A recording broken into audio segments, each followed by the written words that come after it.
That's what people are doing right now. They're crying because we haven't recorded in so long. Sorry, listeners. I know. What have we been doing that's so busy? I don't know what we've been doing with our lives even, man. Just What's it all for? yeah, just being disappointed with them. Yeah. That's about it. So yeah, We're back though again. How many times have we said that? Like, and we're back, dude. for a minute. Well, I don't know. Like, my sister will love this, but have you ever noticed that like Britney Spears has like Britney's back, bitch? Like, have you noticed how many times that's come up? Oh, like, yeah. I'm like, hold on. Like, she was. I realized that she was there in the 90s, and then she came back and back again, and it's back, and I'm like, when do you stop coming back? And then Britney's back. so again. every like Part 9 two. months, I'll send her a text message. I'm like, hey, did you hear? And she'll be, what? And I'm like, Britney's back.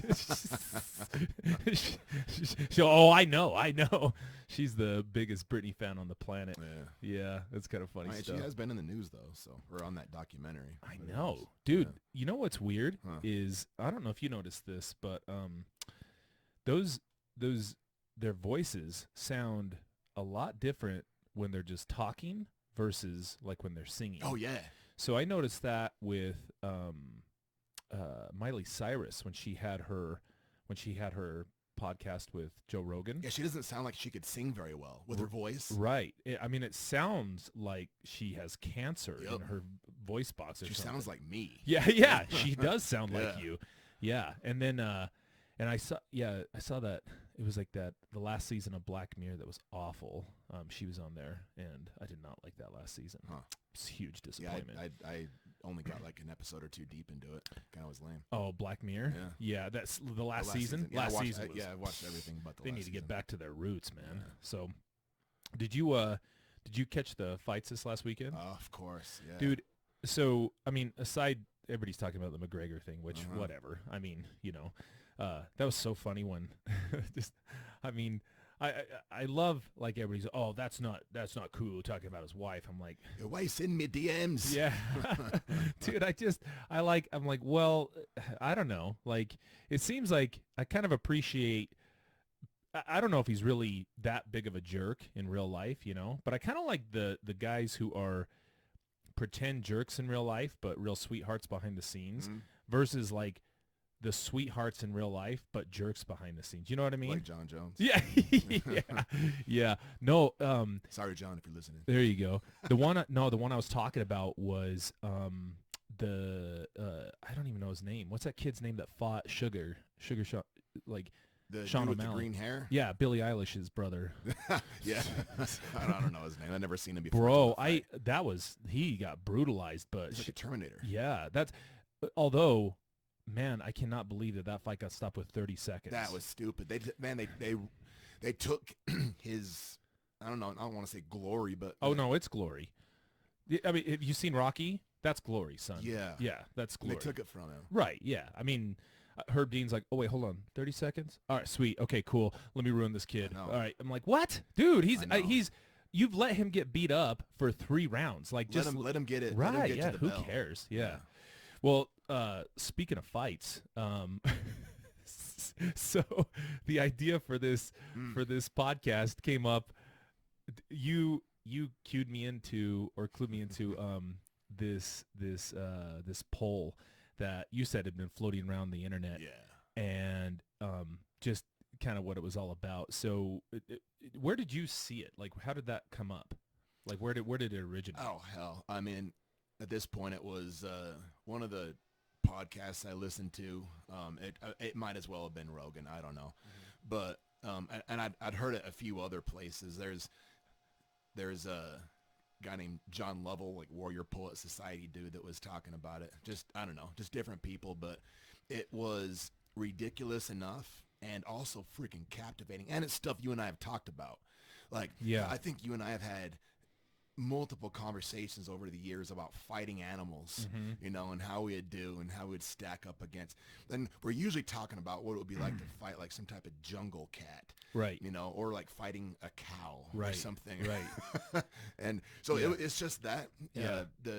Well, and a lot of those conversations stem from like, okay, by the way, everybody, I'm on Team Human all the way. So, because last time I checked, I am one. But like,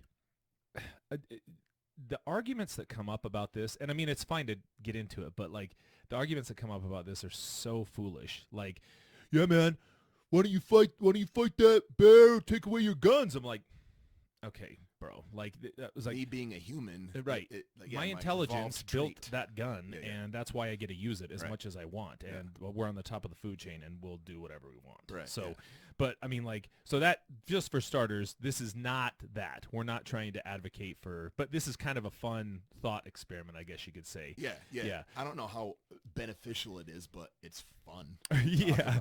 Well, so don't worry, we'll tie it into something related to therapy, right? We promise. I think we always do. So this came from, so this is the article. It's from YouGov America by Matthew Smith, and it was titled "Rumble in the Jungle: What Animals Would Win on a Fight."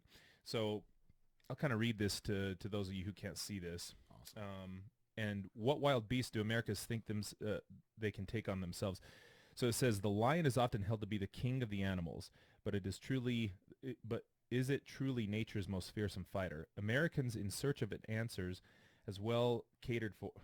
Damn, bro. I know. Sorry. There's a book series, a video game, battle simulator, and even Discovery Channel documentary dedicated to establishing the outcome of hypothetical animal combat. Really? Discovery Channel? Wow. Okay. I've seen that Bug Wars thing where they just put two things of bugs together. Oh yeah. And I love how it's on YouTube. If you guys ever have, I think it's called. If you just Bug Wars, it might just be Bug Wars. Yeah. Dude. My favorite part is they pretend as if like this was a natural occurrence and like this hornet's nest fell into this ant's hill. I'm like, no, it didn't. Like you threw it in there, and it's fine.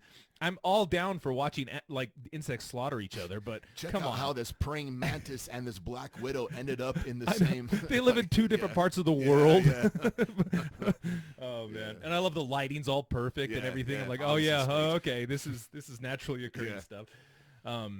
So it says, of course, geography and morality get in the way of ever knowing for sure, but a new YouGov study provides the next best thing, the views of the U.S. public. Our survey puts 34 different animals, including humans, against one another to see which Americans think is the mightiest. We showed people 7 random pairings of animals from the list and asked them which of the 2 they thought would win in a fight. Animals are ranked by their win percentage, that is, how often Americans thought that the animal would win in a head-to-head matchup when it is one of the 2 animals shown. The results show that elephant wears the crown in the animal kingdom, but only slightly, meaning that without humans, people think elephants would win in a fight more than anything. It kind of makes sense. Without meaning like animal versus animal. Yeah, the elephants would be the top dog. Sheer size. Okay, yeah. That seems though.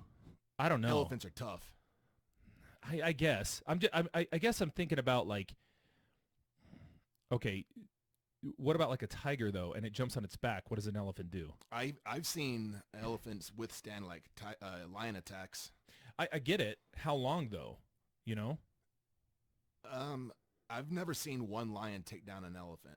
Well, I didn't say a lion. I said a tiger, son. I wonder if that's even happened. Oh yeah, in India, huh? There's elephants and tigers. Indian elephants seem like they're smaller. Or something. They're lame. They definitely got crappier ears. Yeah.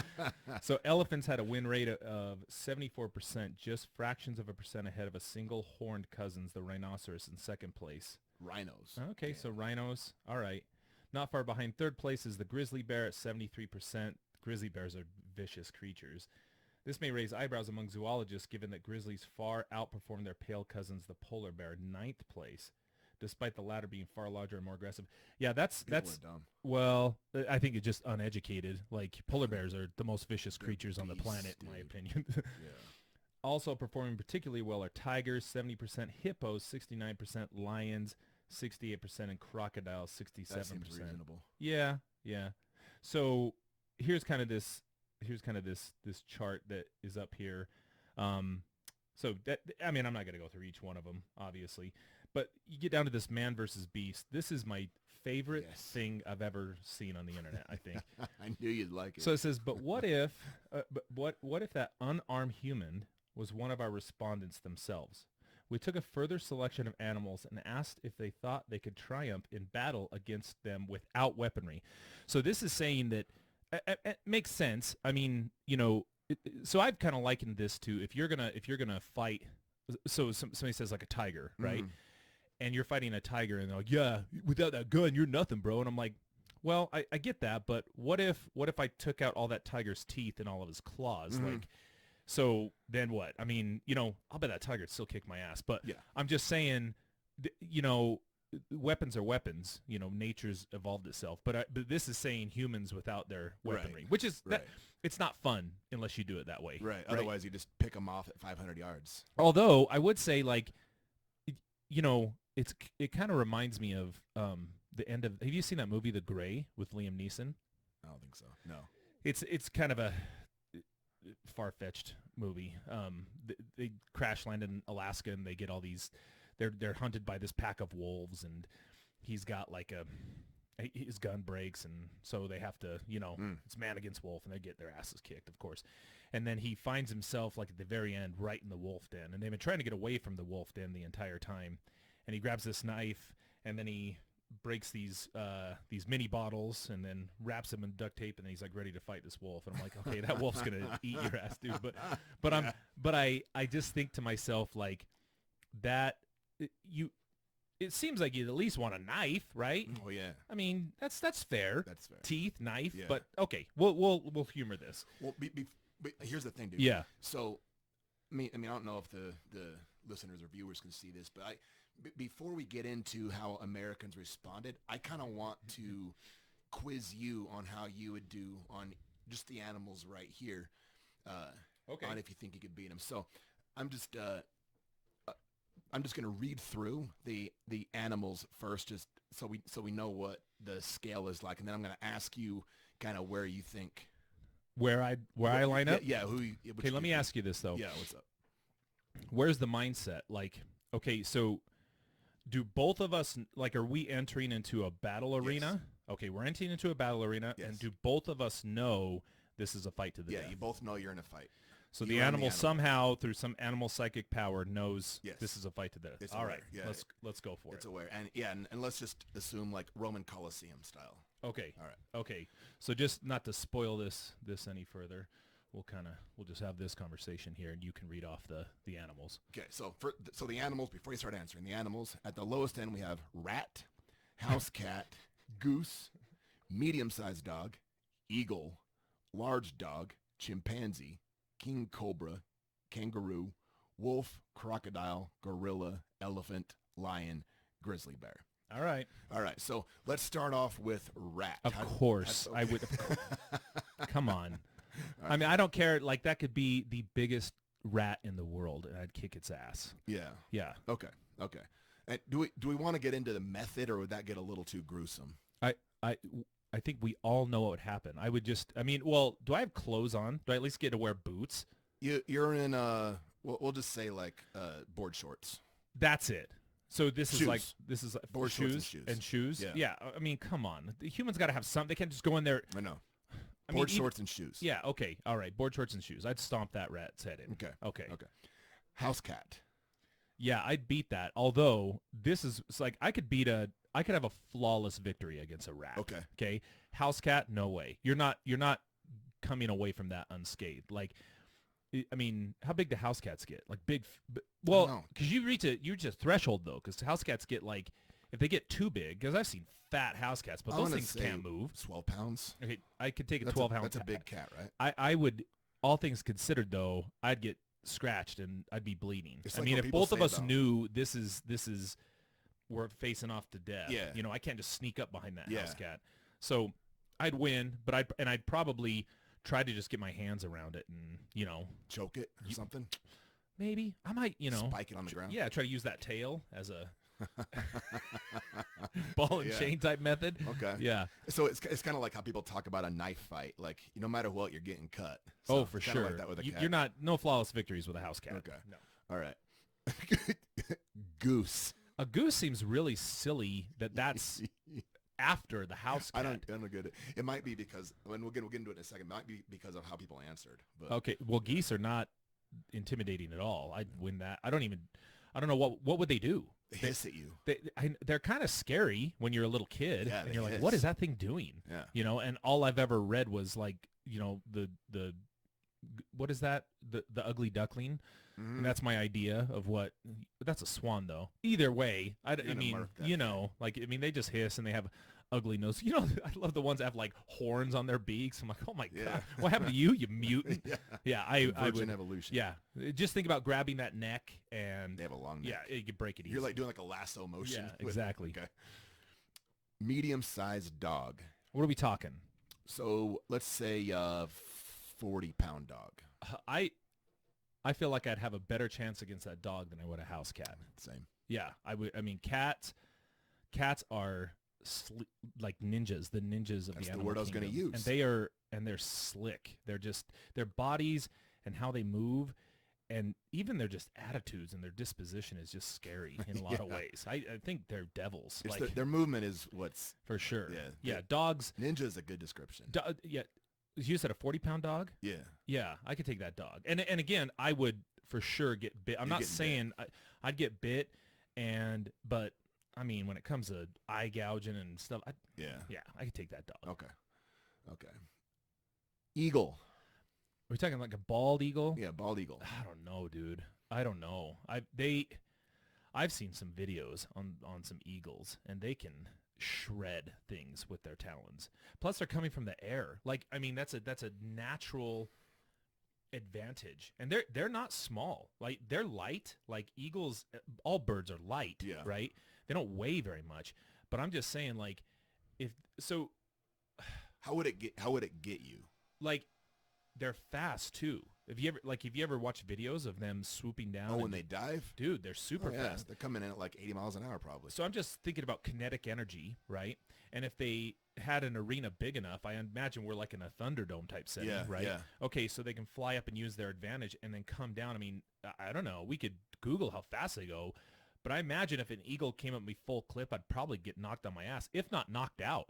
And Is that how they attack though? no, that's how they Do they'll they, catch. I mean, I thought they kind of like swoop down and then grab with They their do. talons. They do. They don't, do. like, I'm pow. just saying, like, look, we already established that the eagle knows it's in a fight for its life, right? Oh, right. So I think it's Yep, going to yep, go. yep, yep. It's probably going to go ape. Yeah, you know? that's true. And so I'm saying, like, and I know falcons are faster, all the rest of it. I'm just saying, when you see a majestic eagle swoop down and grab a fish, and if it gets its talons into my neck and clips my jugular, I'm done. So but if I got a hold of it, I think I'd be okay. Again, I would get thrashed though. I might even die because its talons are so sharp and vicious. Yeah, if you grabbed it and even got in on your arm and puncture like a brachial artery or something.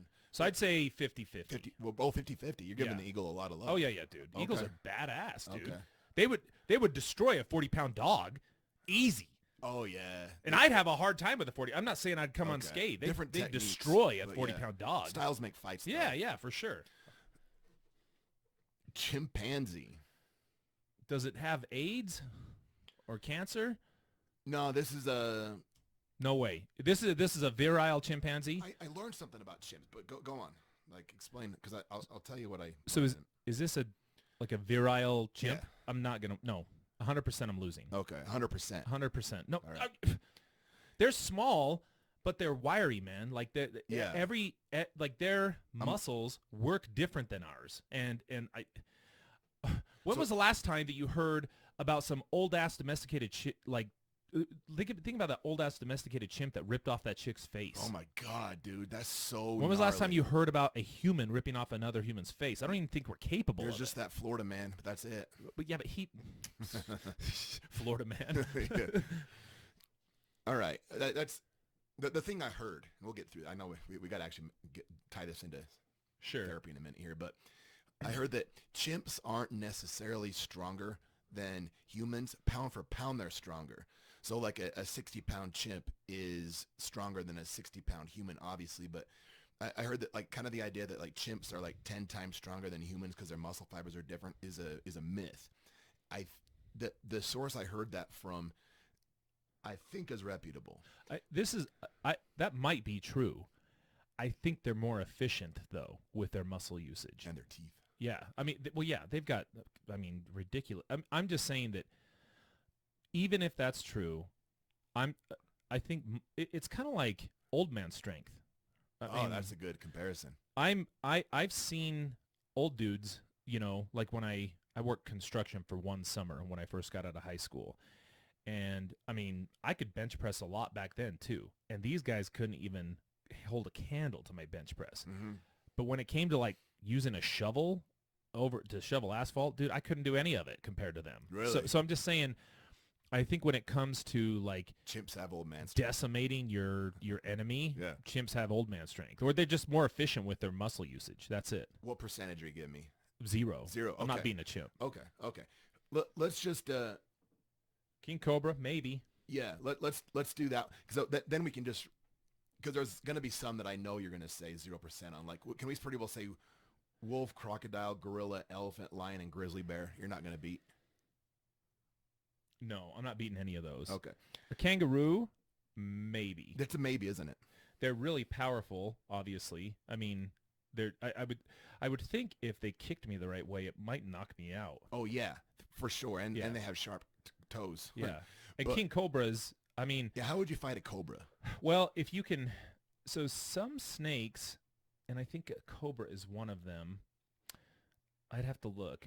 A lot of snakes, if you grab them by their tail, they don't have the I guess, I don't know if it's musculature They or can't, ability to come back up and bite you on your arm if you hold it out Mhm. like this.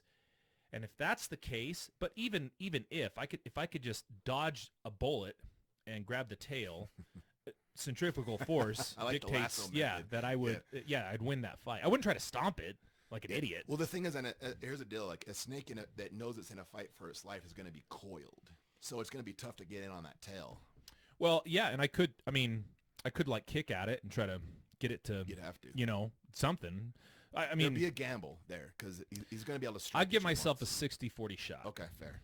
All right. 0 on a crocodile, gorilla, elephant, lion, and grizzly bear. 0. Okay. And wolf. 0. Excellent. So I'm not going to go through all mine. The way you answered is pretty dang close to where I'm at. But Now, dude, I love how Americans answer this. Though. yeah, will you read the results? I can't see what. So here's the. This is how we tie it all okay, into what so we're talking I'm about. equally fascinated by. So 72% of Americans believe that they could kill a rat in a fight. And 6% of Americans believe that they could kill a grizzly bear in a fight. I am equally fascinated with the 28% of Americans that believe they'd lose to a rat in a fight and the 6% of Americans that believe they'd win in a It's fight a with a grizzly grizzly bear. bear. Like, Are they serious? they, on either end of the spectrum, how could you be serious Yeah. about that? How, like, if you're serious that you could lose to a rat, I mean, we're not talking long term, like you get rabies and die. Like, we're meaning like in the arena, in the Coliseum. Yeah. Like, Because you have to. That's the thing. You can't.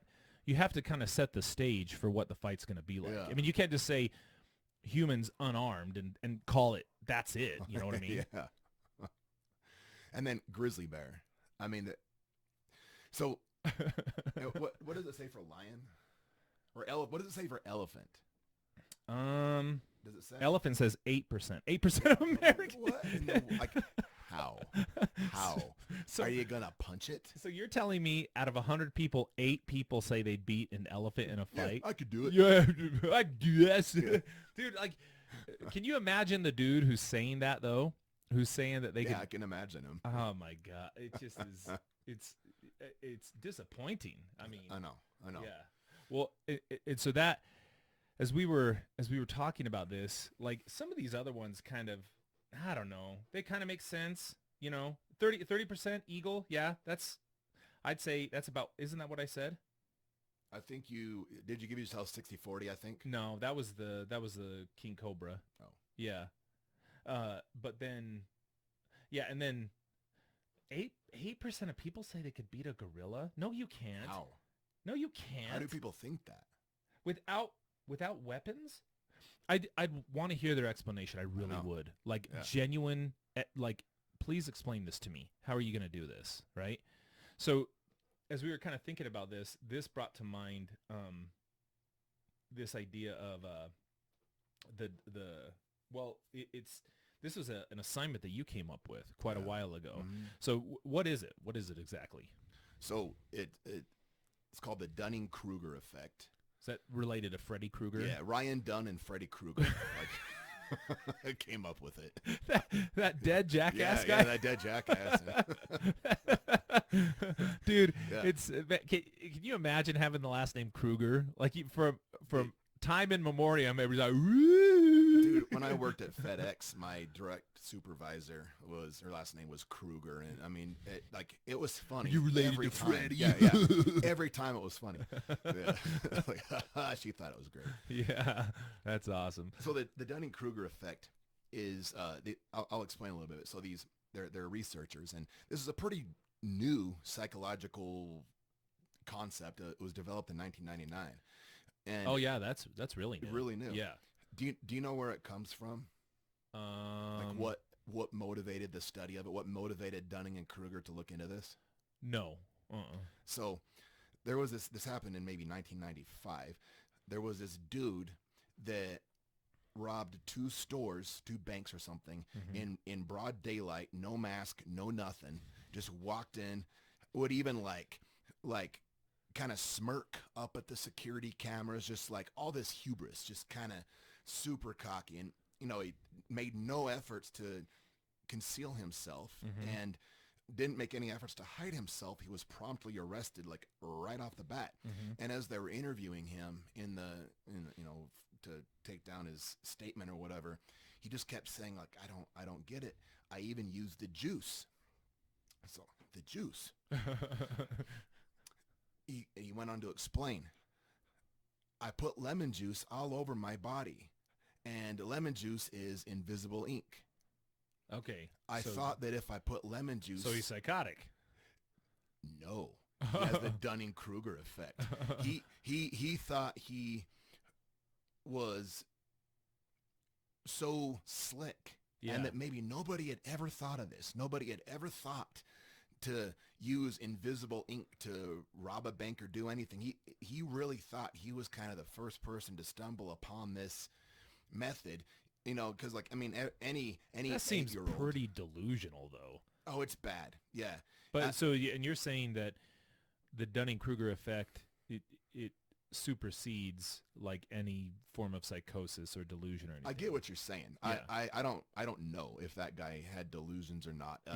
The researchers, it really was that case that motivated them to study this, and they're psychologists. I would think they would look into or control but maybe they just use that as like a gee whiz, like how the hell could this person, this incompetent doofus, legitimately convince themselves to the point they're willing to take a risk to rob banks, smirk at the camera because they think that the lemon juice, which again serves as invisible ink, like any 8-year-old knows. Yeah, what a dumb idea. I mean, I to some degree, I think we've all thought about like robbing a bank before, maybe, and like how we would get away with it. And you never thought of lemon juice, have you? No, I mean, I was always inspired by like Point Break, and I'm like seeing those. I'm like, ooh, dude, that's how I do it. But then I watch like The Town, and with you ever seen that with Ben Affleck and Jeremy Renner? Yes. Super, and like just how sophisticated and slick they are and everything. That is like night and day difference from this dude. I know. And like they would have to, and the amount of planning that goes into that. Like that sounds like this was a mindless, like Absolutely. didn't even take any time to plan and just went in there, and assumed that this would work out one way or another. And that's kind of the point, actually. So the robbers in The Town, or Ocean's 11, even though that's a little, cinematic. Like those dudes, let's just go with like either of those movies. Those dudes are like top shelf thieves that have studied, they've researched it, they've planned it. They have people at the top of their game. They're highly skilled thieves to be able to pull off a heist like that. People that I love everybody's good looking too. Oh yeah, just super handsome. Okay. Yeah, It's like Brad Pitt's robbing the bank. Yeah, All right. George Clooney. A little bit. Of course, like if Brad Pitt walked in, I'd be like, oh, here's my money. Here you go, handsome. Here you go, Angel. Angel. So, but unskilled people, and this is the world over, people that lack skill at a given activity grossly overestimate their competence. We all do it too. That's the thing. I have examples that I'm going to give here in a minute of times where I've done it. So it's a real common thing, and it's not tied into narcissism. It's not tied into personality disorders. It's a thinking error of type. It's a category error, to where people that lack skill to give and think. So, and there's been tons of studies on this. Like people, they'll ask people like they're okay.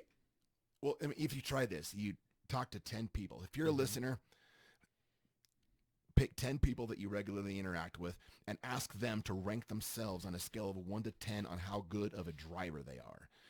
And you're going to, like, I'll bet you that 8 out of 10 people that you ask are going to say they're an expert driver. They're really good. They're better than, they're at least going to say they're above average. 8 out of 10, that's not above average. But people are going to answer that way. People will do it for humor. People will do it for, like bullshitting what they think they might know about science, fighting, jujitsu, like a lot of physical things. Think about all the dudes on the sofa watching, football on a Sunday, like yelling at the TV because their favorite quarterback couldn't thread a pass 40 yards downfield, but they could have hit that out towards the sideline. They could have done it. People like that, kind of the Polk High 4 touchdowns, Al Bundy type of dudes. Yeah. Well, and it kind of like reminds me of like even a couple of our friends. I remember distinctly we were sitting watching a UFC one time, and and these are professional fighters, and I remember there was some sort of scramble on the ground, and our buddy was like, "Dude, I just hit him." I'm like, I just hit him. Everybody's like, jumped. Yeah, I'm like, of course, no, you wouldn't. Yeah. I just stand up. Yeah. Well, I looked into this, and this was from Psychology Today. So this is kind of pretty consistent with what you're talking about. It says, the concept of the Dunning-Kruger Effect is based on a 1999 paper by Cornell University psychologists David Dunning and Justin Kruger. Oh, Justin Kruger. Oh, okay. Not Freddie. The pair tested participants on their logic, grammar, and sense of humor and found that those who performed in the bottom quartile rated their skills far above average. It's called illusory superiority. So, for example, that's the those in the term. 12th percentile rated their expertise to be on average in the 62nd percentile. Yeah. The researchers attributed the trend to a problem of metacognition, the ability to analyze one's own thoughts or performance. Those with limited knowledge in a domain suffer a dual burden. Not only do they reach mistaken conclusions and make regrettable errors, but their incompetence robs them of their ability to realize it. Yeah, unskilled and unaware of it, bro. Wow. And that you're saying that's not narcissism, though, huh? Right. Wow. It's not tied in with personality disorders. Yeah. So, okay. So, look at this. Why do people fail to recognize their own incompetence? This says, many people would describe themselves as above average in intelligence, humor, and variety of skills. They can't accurately judge their own competence because they lack metacognition or the ability to step back and examine oneself objectively. In fact, those who are the least skilled are also the most likely to overestimate their abilities. Wow. And is that just across the board? Yes, people all over the board do this. Wow. And it's not even for like it's all people. I mean, of course, it's going to be a continuum, but like with different maybe traits within like the amount of things you could be good at. So, you could have a highly skilled functioning person that's elite at whatever, but maybe they're a terrible driver. That they're just as susceptible to the Dunning-Kruger effect as somebody with like lower mental cognition and lack of self-awareness. The low cognition, lack of self-awareness person is the most susceptible to the Dunning-Kruger effect. The type of person that you asked if the dude was delusional, that thought that lemon juice would make him disappear. I mean, he obviously wasn't a super bright bulb. So you get somebody that's already not very bright, and then you add on top of that lack of skill. The reason they do this is like in order to truly appraise yourself as having a given skill, you this is according to the research, you actually have to kind of have that skill, have learned it and practiced it to realize how bad you used to suck at that thing, to truly be able to be like, oh yeah, damn, I didn't know what I was doing. I didn't know what I was talking about. Yeah, yeah. But so, do you think then that the these 6 people that feel like they can beat a grizzly bear in a fight, or the 8 people that feel like they out of 100 that they can? I know, but I'm saying out of 100, yeah, sure. They feel like they could beat an elephant in a fight, which is that should be both of them should be 0, by the way. But I mean, do you feel like these people are potentially suffering from the Dunning-Kruger effect, or I mean, are they aware of some, I don't know, Chris Some Angel super shit that they technique? could do, like and do magic to beat that elephant? I think we have to operate under the assumption that some people were just kind of talking shit and being funny and just answered that way. I hope. I really hope that people were like, yeah, I could beat it. I could beat an elf. But if you're the interviewer or the pollster, and I guess you can't do that, but I mean, I would be like, really? Really? You really think you could do that? Okay, if we're giving the pollster some credit that they're sorting through to get legit answers, and people are still answering that way, I would say most definitely that's Dunning-Kruger in full effect. Well, yeah, but why are we assuming they're just talking shit? Like, I'd have to. I mean, you've heard some people talk like they think they could beat certain. Well, it's just amazing. Like, how many So pick something middle of the road, okay? Like a chimp or a wolf. Okay. You're not. No weapons. You're not beating those things, dude. You're not. I promise you. Yeah. Like, you'd have your hands full with a medium-sized dog. Yeah. You know what I mean? Like, you're going to have a really hard time. And a chimpanzee is going to collect your testicles and your eyeballs. Yeah. And your fingers. Yeah. Why did chimpanzees seem to do that? It's because they know we value those things, man. It's like when they get into a fight, they immediately go for your dick. Like, it's empathy. You know, they know what it's like. It seems like you would be unprepared for like, get away. Yeah, you would lose complete game plan of how you're going to fight it. It's just latching on just with its teeth too. Yeah. They'd fight dirty. You've seen chimpanzee teeth? Yeah, they're horrible. Yes. I've seen chimpanzees eat monkeys alive. Yeah, they hunt them. Yeah. See, that's what I'm saying. Like in packs. Those type of animals seem more middle of the road. They don't seem as preposterous as a rat or a grizzly bear. Yeah. I was looking at this too, though. Like, look at this. This is what I was thinking about. It said here. It says the opposite of the Dunning-Kruger effect. If Dunning-Kruger effect is being overconfident in one's knowledge or performance, it's the polar opposite. Its polar opposite is imposter syndrome, or feeling that one is undeserving of success. People who have imposter syndrome are plagued by self-doubts and constantly feel like frauds who will be unmasked at any second. That is the only explanation for thinking you're going to lose to a rat. Like, that's good. Yeah. Well, you know what? Like this, it might be related to this because there's more specifically to the Dunning-Kruger effect that competent people that have a high level of skill at something will make a different error. They'll assume that other people are about on their level. And so like, you know, like I don't know, a biologist that knows everything there is to know about animals. They know that they're smart, that they're not going to, but the more you learn about something, the more you realize that you don't know. It's that classic thing, like the more I learn, the more I realize I don't know. But also they think that they're like other people would score higher on a test on biology than they really do. And so it's like they give people more credit than they deserve, the competent people. So with imposter syndrome, that's like, well, for an imposter syndrome, the person doesn't necessarily have to be competent.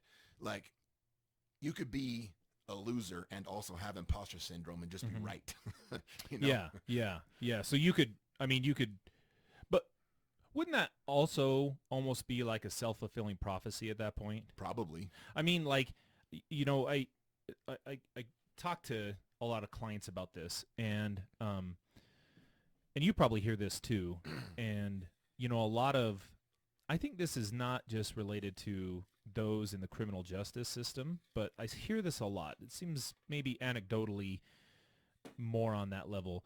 is they approach situations like if they're going to go talk to their PO or they're going to a court case and or whatever, and their method is I'm going to plan for the worst and hope for the best. It seems like imagine that was your entire theme of your fight camp if you're Dustin Poirier going against Conor McGregor. To plan for the worst and hope for the best. Hope, right.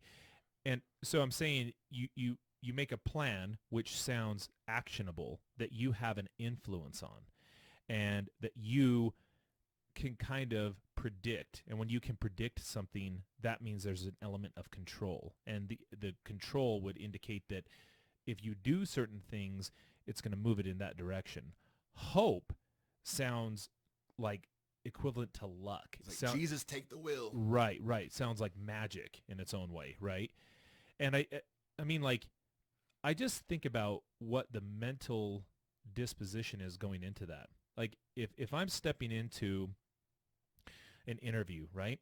And you do a lot of interviews for Alpha, and like when you're looking at a potential candidate for a therapist, or like what's a quality that tends to ring true for you that says, oh yeah, this is a person I think that would do well? It's actually like if they're personable and like confident, actually shines through to me. So I can't. There's a website called it's called ONET Online. It's for if you ever. I think it's onetonline.org or some crap like I don't know. Just Google ONET. It's ONET. And what it is it breaks down each category of. So you type in a job like waitress or something, right? Or I guess it'd be server nowadays. Don't cancel me.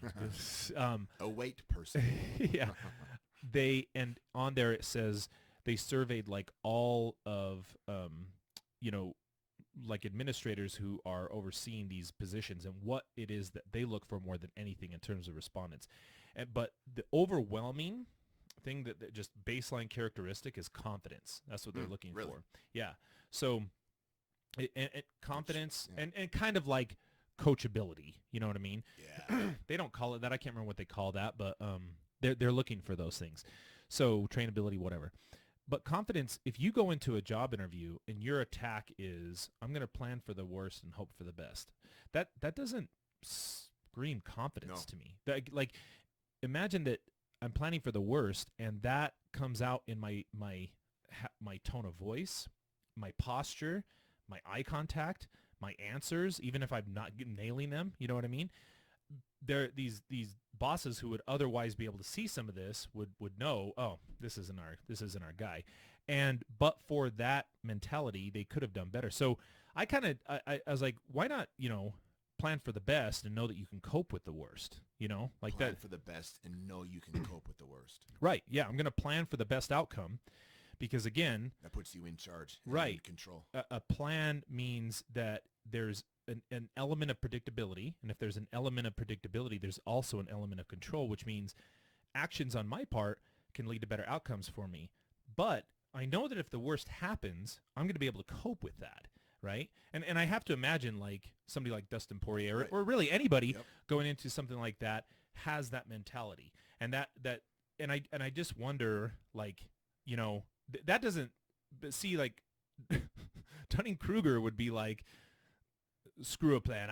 I'm the best today. Or I mean, like what? I don't even know what the. I don't think fighters at that level would have the Dunning-Kruger effect. Now, why is that? Why is that they don't? If everyone is equally susceptible to this, why would they not? Well, because it's how you get over the Dunning-Kruger effect, which I think that the whole fight game is a natural antidote to the Dunning-Kruger effect. Mm-hmm.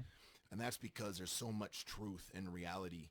Does this graph kind of ring true? Oh, that's great. Yes. So confidence, experience. Yes. I have 0 experience, 0 confidence, but for whatever reason, I shoot up to 100% without any experience whatsoever. There's the Dunning-Kruger effect. And then what happens there? I mean, I probably am knocked down, right? I'm knocked down a peg for like a good reason too. And this is called Mount Stupid. So somebody saying, Psh, I got this. And then after that says, wait, this is tricky. And then it dips. It's crazy because this graph is, which is the y-axis, the up? Yeah, I'm an idiot. It looks like it looks like a U. Okay. Right. And but so the y-axis is confidence. Experience is the x-axis. Yeah. So actually, the more experience a person gets, the less confident they are over time. Early on. Right. But then, early on, the earliest is they have midway through. The least amount of experience, they have the most confidence. Yeah. Midway through, as they've gained experience, their confidence actually goes down. Yes. So what's going on there? Well, you and I have both trained jiu-jitsu before. Me, kind of. Yeah, okay. I do it regularly. Yeah. And I do it once a year. Yeah, basically. So I'm training for an Ironman. Leave me alone. So you could actually relate to this probably with swimming. Mm-hmm. Yeah. So I bet you could make the same argument with swimming that I could make with jiu-jitsu. Mm-hmm. And because like I can swim. No, you can't. Yeah, exactly. I know. Yeah. But like with jiu-jitsu, I had watched enough UFC before I trained to like realize I wasn't going to be awesome. But I thought, you know what? I'm stronger than most people. Mm-hmm. I'm athletic. I don't want to be the jerk and hurt these little guys. So I went in there kind of with that attitude, and I got absolutely smoked. Anybody that talks to you about their first experience is going to have a very similar day one experience as me. But like before I went in, if you're looking at this graph, it was I got this. I thought I'm strong, I'm athletic. That's going to be enough. And besides, I've watched UFC. I kind of know what the moves look like. Watched yeah, UFC. Exactly. I know what the moves look like. I can kind of get it. I know what a triangle is. Blah blah blah. It was 6 months of weekly training before I actually submitted the first person. I got beat for 6 months, but because Cody was the next least experienced guy at Westside at the time, and he had been doing it a year and a half. Oh yeah. So I just got beat down. I kept going because I thought it was fun, but I genuinely thought that's confirmation that I'm just not an athletic dude. This is fun, so I'm gonna keep doing it. But God, I suck. I'm never getting this. And then one day, some new people came in. These are the first people I'd rolled with in 6 months, and all of a sudden it's like, oh, I've been learning things. I smoked them. It was great. And that's where all of a sudden my confidence started to raise back up again. Really motivating to, but the thing is like, I had to gain some skill. I had to gain some proficiency in it to be able to realize how bad I originally sucked, to then have the presence of mind like, okay, you know what? Like, if I'm going to be good at this, I have to take control. I have to do what you're saying here. Yeah, I have to, plan for the best or whatever. What'd you say? Plan for the best and know that you can cope with the worst. There we go. Right. And so like a guy like Dustin Poirier, he executed his game plan, and it worked out in the second and the third fight. But I bet you Dustin's plan, if the worst thing would happen, which would mean that Conor would land his big left hand, Dustin probably planned on finding ways to get it to the ground. And Dustin didn't just bank on that. He knows that Conor's a formidable opponent and is doing his own scouting of Dustin Poirier and had to plan accordingly. And kind of to further this whole Dunning-Kruger thing, I just barely had an example of this myself as recently as Tuesday on the mat. So if you're a listener, I do jiu-jitsu. I don't do the striking part of fighting though. Just the grappling, submissions, joint locks, chokes. And there's kind of it's known among MMA fans that every time you get punched in the face, you lose a belt level. You hear people say that all the time. Like a black belt, smash them in the face, now they're a brown belt. Smash them in the face again, now they're a purple belt. And I've been aware of that, but I've never quite felt it. But so this Tuesday, we trained Tuesday morning, and we all put on MMA gloves, and we incorporated striking into our grappling. We didn't go full shot, just pitter pat, just to you'd tag the person in the face, let them know you got them. But we're not doing. I mean, my face is ugly, but it's not black and blue, right? I look fine. The dude that I went against, his name's Dave Castillo, and he's a pro fighter. He's been doing this.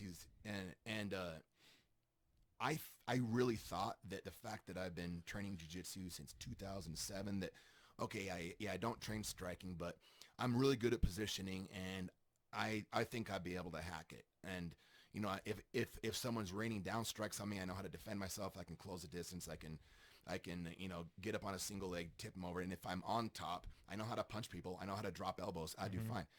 Anyway, once Dave started punching me in the face, even though it was soft, he was a perfect gentleman. He wasn't hurting me at all. But as soon as he started punching me in the face, I freaking panicked. I got tired way quicker. I don't get tired grappling. I got tired grappling him. I got tense.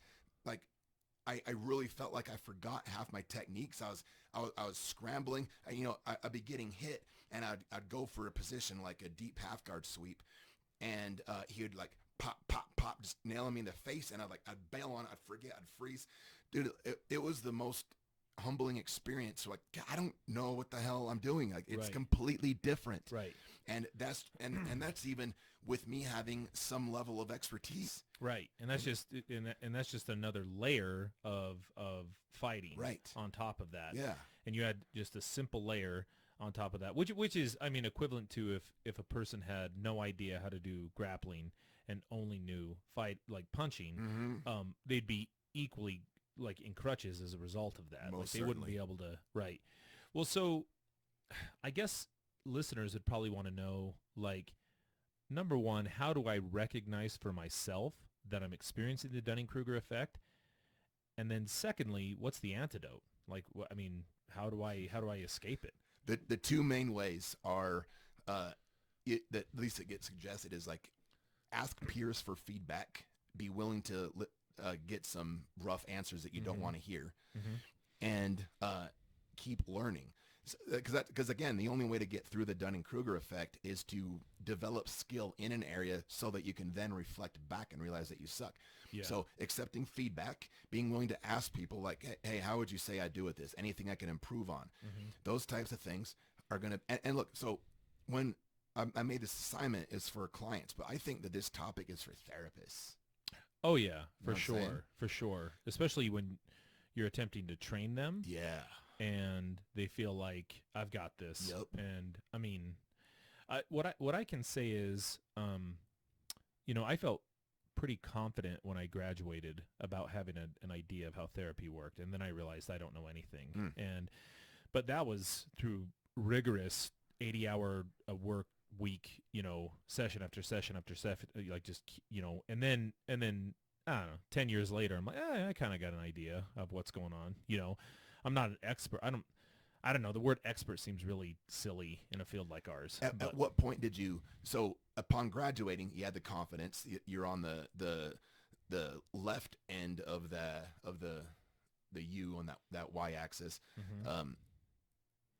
What like, do you remember, like, when did you feel like, oh man, I kind of suck at this, I'm never going to get this, or some version of that? Cumulatively, what I would say is that I've seen, so I've witnessed therapists do their thing and just realize how poorly, like, especially like in group therapy, right? Just watching Hanley. Yeah, Mike Hanley is a good example. But even, just I think just seeing things, other therapists who may not have necessarily that flavor, but just, being really competent in delivering a certain evidence-based practice, and then realizing, God, I don't know anything about that stuff. And then also, I'm humble enough to recognize research, and that research suggests, okay, this is how good you probably are, and this is what you need to do to get better, and this is the only way to get better, and this is how to go through this. So actually, more so than one of my supervisors, Darren Carver, he was really helpful with this. He was teaching, really good about knowing how evidence-based practices are, how therapists learn, how they evolve over time, and how they maintain competence and fidelity to a specific model. So that's kind of where it was. But So essentially you're saying pay attention to feedback from peers. Yeah. Ask for feedback from Ask peers. for feedback from peers. You have to be willing to accept it though. Yeah. And have an ounce of humility going into this too. Yep. I mean, that's and then be willing to practice and get better and realize that this is going to take time to kind of get better, and not until after you've practiced and learned can you look back on that and say, holy crap, I didn't know anything, dude. Yeah. So exactly. Okay. Hard pill to swallow, but I know. There it is, folks. Right. So, well, anything more to say about this? No, I guess That's a if you're a sweet wrap-up. therapist, to take this as a personal challenge to look at the research, have some humility, and get better. P.S. Nobody on this planet can beat a bear in a fight. Yeah. Get out of my face. Let's close with that. Yeah, there we go. Okay. All right, folks. We'll see you next time.